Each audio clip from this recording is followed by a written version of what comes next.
The islands are countless. Their attraction never fades. This is the most southerly island in Europe, the Italian island of Lampedusa. A barren, rocky piece of land 800 kilometers from Rome as the crow flies.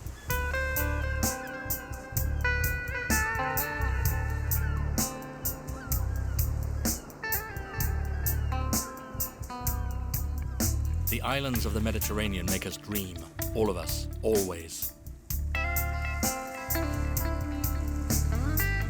Bathed in its turquoise waters, Lampedusa is no exception.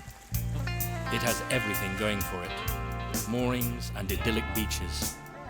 Everything is there to evoke paradise.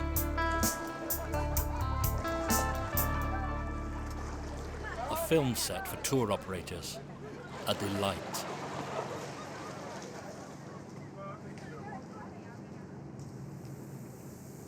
In Africa too, they dream a lot of the islands. Lampedusa in particular, which is only a few hours boat ride from the Tunisian or Libyan coasts. From here, the nearest capital cities are Tripoli or Tunis.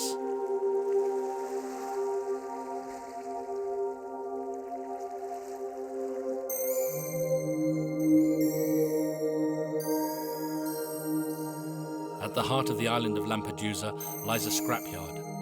Dozens and dozens of boats that have been used to smuggle in illegals. They break them up so they take up less room. They are that numerous.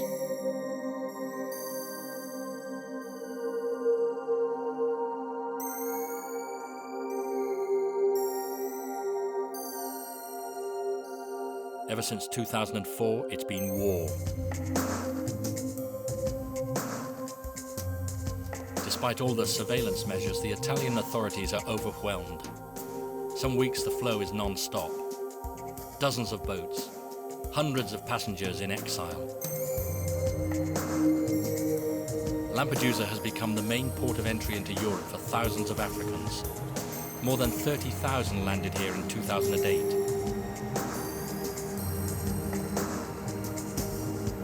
The island is tiny. The situation has degenerated a good many times.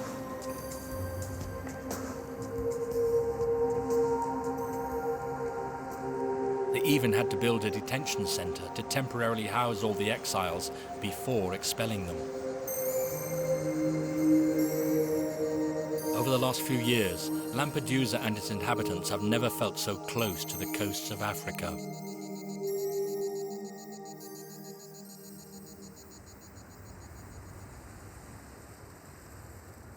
Only a little further to the north, another island is sharing the same feelings and doubts. An island much larger than Lampedusa, but where urban density is the highest in Europe.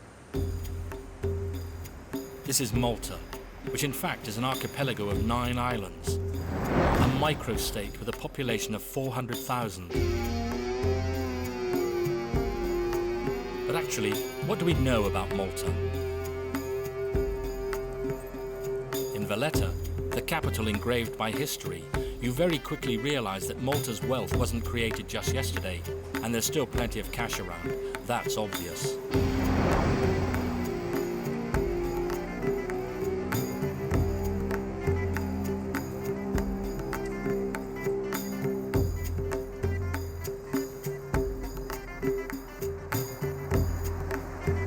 Put short and simply, we'll say there were the English. And the English leave their mark, and not just the driving on the left. First, there's the language. Here they speak Maltese, the local language in competition with English, which is so widely spoken that language courses have become a national industry here. From Madrid, Paris, from all over, they send teenagers needing practice, and a week in Valletta costs a lot less than in London or Edinburgh.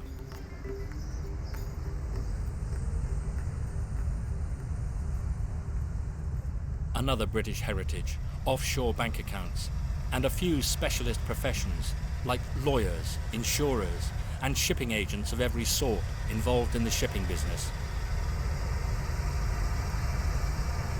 Malta has its own flag of convenience, a way for ship owners to sail their ships more cheaply.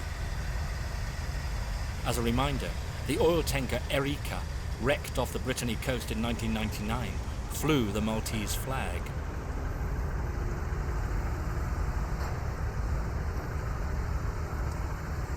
Malta is a long way off the major trade routes.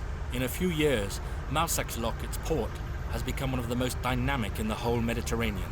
No surprise, it's a free port. At the dockside, not a wreck in sight, but container ships doing a lightning turnaround. Agreed, the Maltese have to import many things, starting with oil, but to export what?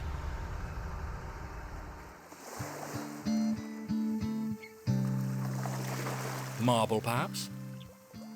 Or many of the other rocks to be found along the white cliffs towards the north of the island.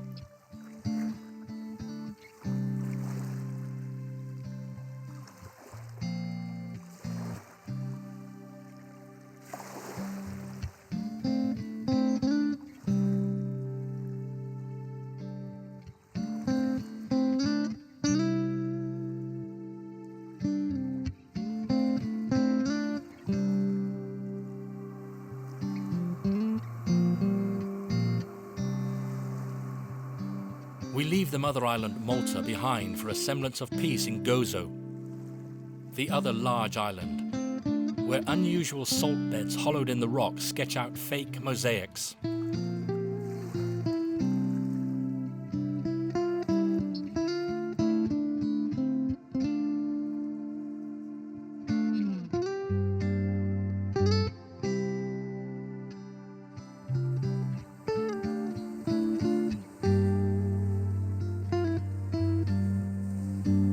It's 6 o'clock. It's Saturday. And here the weekend is sacred. Some students have pitched their tent right on the rock to spend the night at the water's edge. On the menu, barbecues and bathing, or the other way around.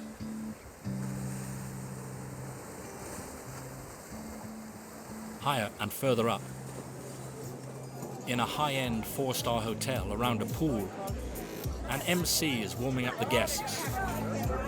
Tonight there's a wedding. Careful now. Here they take family and marriage very seriously. Where religion and morals are concerned, the Maltese don't play around. At least by joining the European Union, they were able to play buddy-buddy with other finicky moralists, the Irish and the Poles.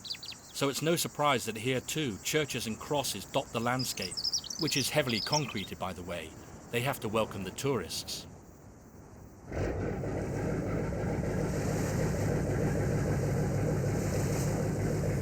The last ferry for Gozo. Some sisters take the air at the rail, their immaculate white habits fluttering in the wind.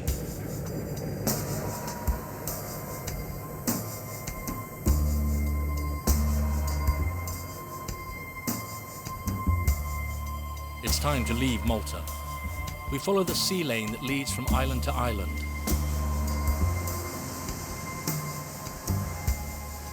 The islands are countless, did we say?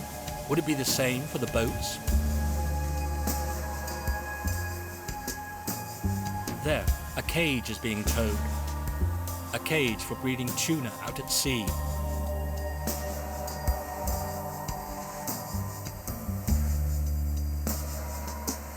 Here, it's like a series of mini explosions in the wake of a research vessel carrying out seismic studies throughout the whole Mediterranean.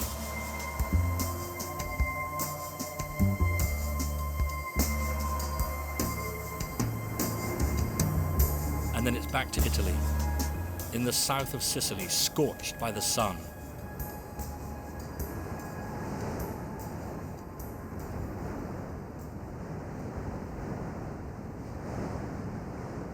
The wind is still blowing hard this afternoon. The Sirocco, the hot wind that comes from the Sahara. Here we are on the least populated coast of the great Italian island, the most secret perhaps.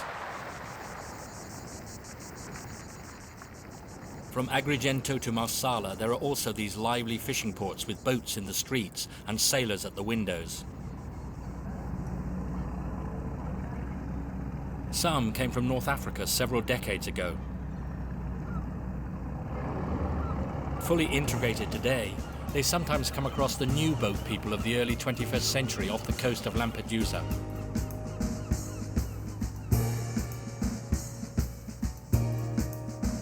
Much further back in history, a monument is a reminder of how much this was a land of conquest. Selinunte, which was once a Greek colony on the limits of the territories occupied by the Carthaginians.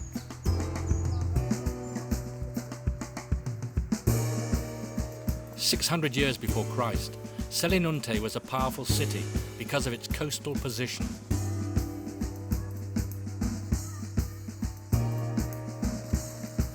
All that remains today is the Temple of Hera, whose columns of tufa rock were knocked down and had to be raised again. Timeless columns, eternal sea roads, dazzling Sicily.